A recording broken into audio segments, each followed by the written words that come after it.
अब ये तो तुमको हो गया कि जब 90 डिग्री पर में फोर्स एक्ट होगा तो किस तरह से वर्क होता है। अब कभी कभी जैसे जस्ट सपोज करो कि when you try to move anything by tying them in rope, एक रस्सी से तुम किसी चीज को टाई कर देते हो और उसको ऐसे चारों तरफ घुमाते हो। ये जो ऐसे जो चारों तरफ हम लोग उसको घुमाते हैं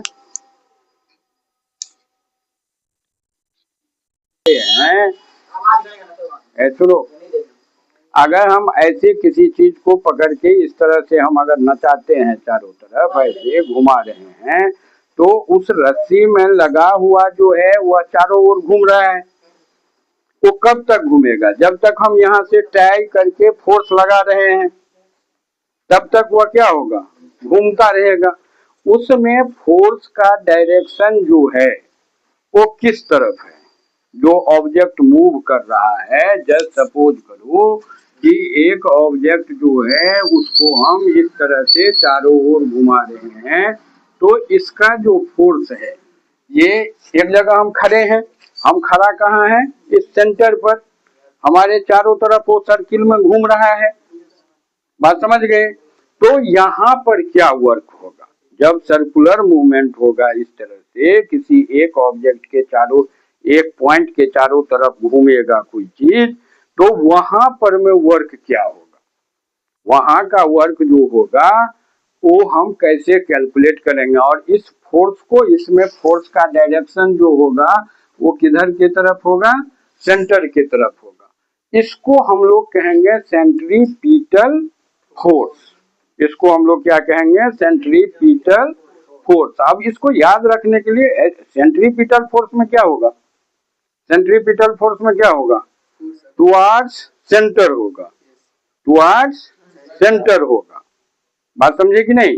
सेंट्रीपिटल फोर्स जो होगा उसमें क्या होगा? टुवार्ड्स सेंटर होगा।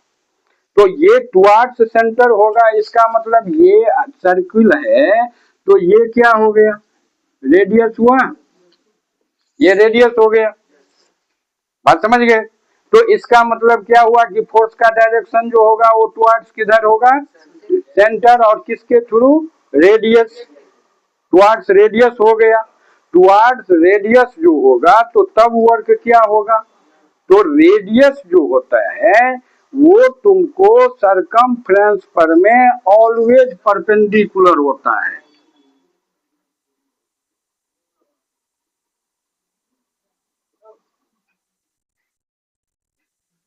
Always perpendicular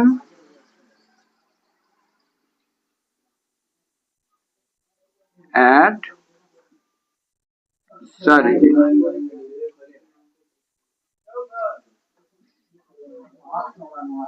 circumference. बात समझ में आया? ये जो होगा वह क्या होगा? ऑलवेज परपेंडिकुलर होगा। अब ये ऑलवेज परपेंडिकुलर क्यों होता है? ये बात आप पढ़ेंगे 10th में, जब मैथमेटिक्स में वहाँ सर्किल पढ़ाई होगा तो वहां पर आप टेंजेंट और रेडियस रिलेशन पढ़ेंगे। टेंजेंट हम कहते किसको हैं? तो जो सर्किल को एक पॉइंट पर टच करके जाता है, जो सर्किल के एक पॉइंट पर टच करके जाता है, उसमें टचिंग पॉइंट होता है। बात समझे कि नहीं? उसमें पॉइंट इंटरसेक्शन पॉइंट नहीं होता है, उसमें क्या होता है?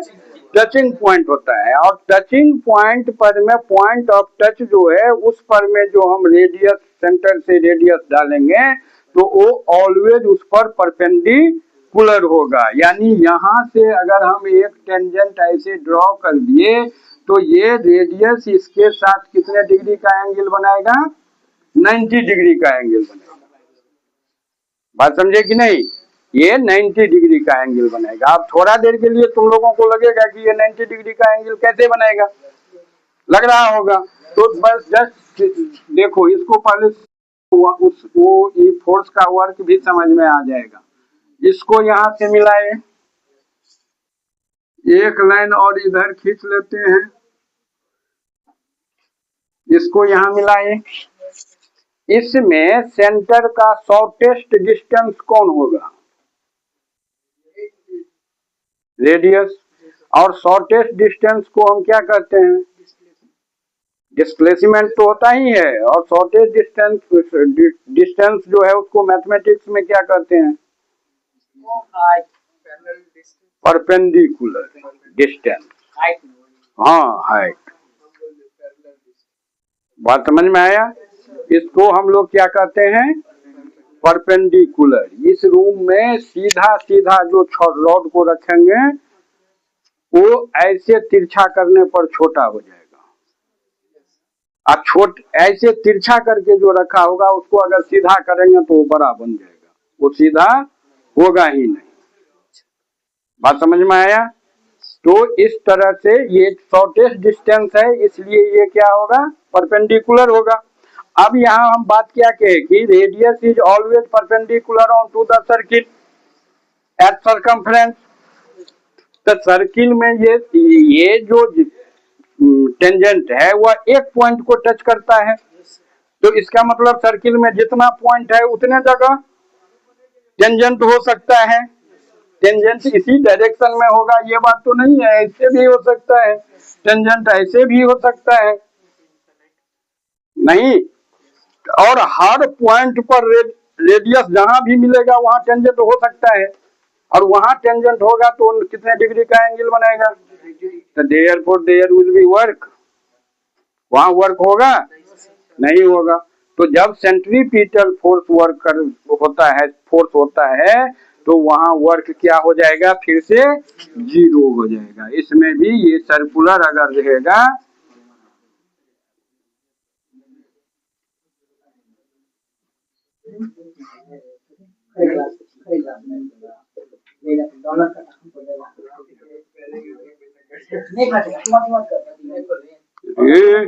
ये तो हाथ से लिख रहे हैं तो मच्छर काटते जा रहा है।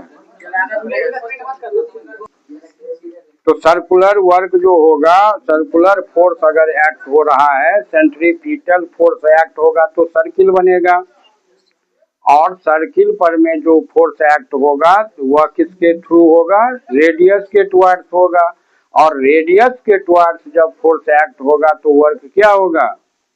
कुछ भी नहीं। वर्क क्या हो जाएगा? फिर से जीरो हो जाएगा।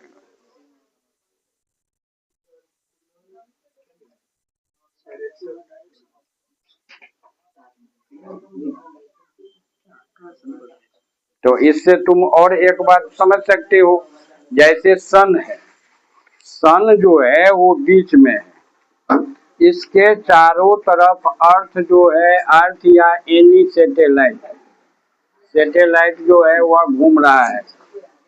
ये इसका फोर्स जो है, सैटेलाइट जो घूम रहा है वो किस पर फोर्स लगा रहा है?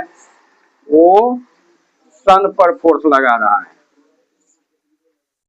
बात समझ गए? सन के चारों तरफ वो घूम रहा है, सन के चारों तरफ वो घूम रहा है। तो ये जो सन के चारों तरफ घूम रहा है तो इसका सर्कुलर पाथ में, तो इसका मतलब क्या हुआ कि अर्थ के द्वारा वर्क हो रहा है? नहीं हो रहा है। अर्थ के द्वारा वर्क नहीं हो रहा है। इसको तुम दूसरे ढंग से भी समझ सकते हो। अब इसमें वर्क क्यों नहीं हो रहा है? एक तो हो गया मैथमेटिकल और साइंटिफिक कॉज की रेडियस के टुवर्ड्स इसमें होगा, और रेडियस ऑलवेज 90 डिग्री पर में फोर्स अप्लाई हो रहा है, इसी कारण से इसमें जो है वो नहीं होगा। और दूसरा इसका कॉज, और दूसरा क्या ले सकते हो? दूसरा, एक तो ये मैथमेटिकल हुआ, दूसरा क्या ले सकते हो? तो तुम डिस्प्लेसमेंट में देखो, तुम यहाँ से टावर गए और टावर से फिर तुम वापस यहाँ आ गए, तो तुम्हारा डिस्प्लेसमेंट क्या हो गया? जीरो हो गया। जीरो हो गया, that means work has happen. S is zero, that means all is zero, पूरा जीरो हो गया। तो डिस्प्लेसमेंट क्या हो गया? जीरो हो गया। अब ये मूव कर रहा है, रुका नहीं है, फिर से ये क्या होगा? अपने जगह पर आ जाएगा। जब ये सर्किल पर मूव कर रहा है तो हर टाइम ये क्या हो रहा है? अपने जगह पर जा रहा है। ये कब कहां से शुरू किया ये किसी को पता है? अर्थ जो घूमना शुरू किया होगा तो कहां से, कब, कहां से शुरू किया होगा, ये उसका स्टार्टिंग पॉइंट किसी को मालूम है? तो वो हर प्लेस पर में क्या हो रहा है, रिटर्न बैक हो रहा है। हर प्लेस पर वो रिटर्न बैक हो रहा है, और जब रिटर्न बैक हो रहा है तो एस हो ही नहीं रहा है। ये तो यही बात हो गई ना कि हम यहाँ से टावर गए और टावर से फिर हम यहाँ आ गए, तो डिस्प्लेसमेंट हुआ ही नहीं, इसीलिए वर्क नहीं हुआ। बात समझ में आया। तो एक तरीका ये भी है, इससे भी तुम समझ सकते हो।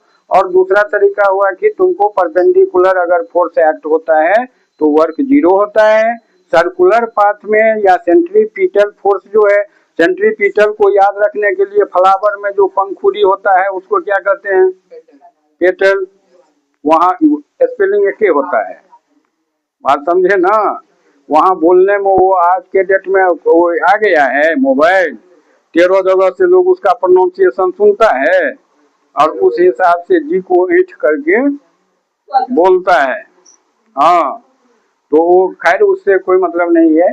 वो जो है, अब तुम वो फूल को देखो, पंखुड़ी चारों तरफ है, और जाग किधर से, जो ज्वाइंट उसका कहाँ पर है, एक जगह है ना, एक जगह पर में है। तो वो जो जिस जगह पर में है, जहां पर में उसमें फल लग सकता है या पॉलीग्रेन होता है, वहां पर में उसको तुम सेंटर मान लो, तो फूल को देख लो, इस तरह से वो बढ़ेगा नहीं। तो ये सेंट्रीपिटल, ये याद रखना, सेंट्रीपिटल में फोर्स का डायरेक्शन टुवर्ड सेंटर होगा।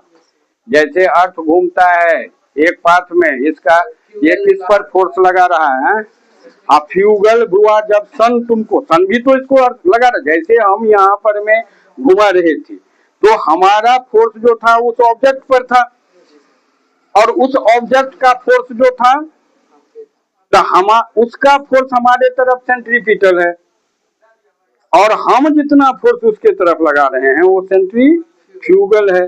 फ्यूगल माने अलग होना, पिटल माने एक होना। अब ऐसे करके समझ लो, फ्यूगल माने छितराना। तो सन जितना भी प्लैनेट है सब पर फोर्स लगा रहा है, वो पंखुड़ी की तरह 5 को 10 को रहता है, छितरा जाता है, खिल गया फूल। तो वहां से जो फोर्स लगा, सेंटर से सन से जो फोर्स लगा वो सेंट्रीफ्यूगल हो गया, और अर्थ से जो फोर्स लगा या एनी ऑफ अदर जो प्लैनेट्स है उससे जो फोर्स लगा वो फोर्स हो गया सेंट्रीपिटल। चलता है भर दिन, काम करता है कुछ भी नहीं। बात समझ में आया?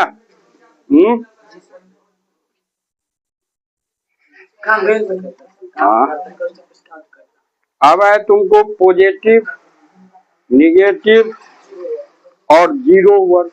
तो जीरो वर्क तो हो ही गया जहां पर फोर्स लगे लेकिन वर्क नहीं हो।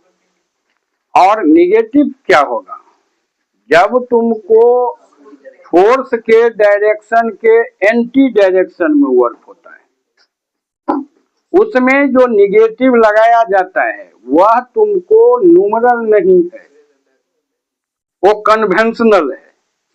न्यूमरल में और कन्वेंशनल में अंतर होता है, ये बात को ध्यान रखो। न्यूमरल में हो गया निगेटिव लगा दिया तो जीरो से छोटा नंबर बन गया, वहां वो न्यूमरल है। कन्वेंशनल का मतलब है कि वो साइन लगाया गया है तुमको कुछ बताने के लिए। बात समझे कि नहीं? तो उसमें अगर माइनस लगा हुआ है तो वो कन्वेंस कर रहा है कि ये एंटी फोर्स है। नहीं तो -5 न्यूटन लगेगा और जीरो से छोटा हो गया, इसका मतलब क्या हुआ, जीरोवे पर नहीं हो जाता है। जब कुछ नहीं होता है तो जीरो हो जाता है, तो वही कुछ नहीं हुआ तो फिर उससे कम फोर्स कैसे लगा? फोर्स मिनिमम लगेगा तो जीरो होगा। जीरो से कम फोर्स कैसे हो सकता है? तो तब जो माइनस लगा हुआ है -5 न्यूटन, इसका मतलब क्या हुआ कि फोर्स का डायरेक्शन जो है वो एंटी है, अपोजिट है। तो जैसे तुम पेन को दबाते हो, जो खटखुट वाला पेन होता है, उसको दबाते हो तो उसमें क्या होता है, फोर्स लगाते हो इधर की तरफ और वो उछल जाता है किधर, ऊपर की तरफ, तो फोर्स के एंटी डायरेक्शन में जाता है। बात समझ में आया? उसी तरह बंदूक में भी होता है, हम खींचते हैं इधर की तरफ ट्रिगर को और गोली भागता है इधर की तरफ। आज हाँ, वो तो फोर्स जो मार, वो तो वहां से जब गोली छोड़ता है, जब बंदूक से गोली निकलने लगता है अंतिम दौर में, तब वो पीछे की, वो जो जैसे नाव पर होता है ना, ऐसे तुम पाँव नाव पर में रखो, ऐसे जमीन पर देना का शुरू करो, तुम नाव पर फोर्स लगा दिए, नाव पीछे भागना शुरू हो जाएगा और तुम्हारा गिरना एकदम निश्चित है, वो कोई नहीं बचा सकता। हम लोग क्या बार गिरे हुए हैं।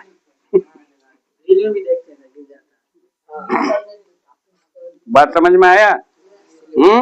तो ये निगेटिव हो गया। जब फोर्स के डायरेक्शन में ही वर्क होगा तो क्या होगा? पॉजिटिव हो गया। जैसे एक फुटबॉल को मारा, जिस तरफ मारा उसी तरफ गया। कभी कभी देखोगे डायरेक्शन रहेगा इधर की तरफ, अब बॉल जाएगा इधर की तरफ। बात समझे कि नहीं? तो वहां पर में भी बॉल के उस बैट्समैन के फोर्स के मुकाबला वर्क क्या हो गया? निगेटिव हो गया। फोर्स का डायरेक्शन तो ऐसे था, अब बॉल चला गया इधर की तरफ। बात समझ गए?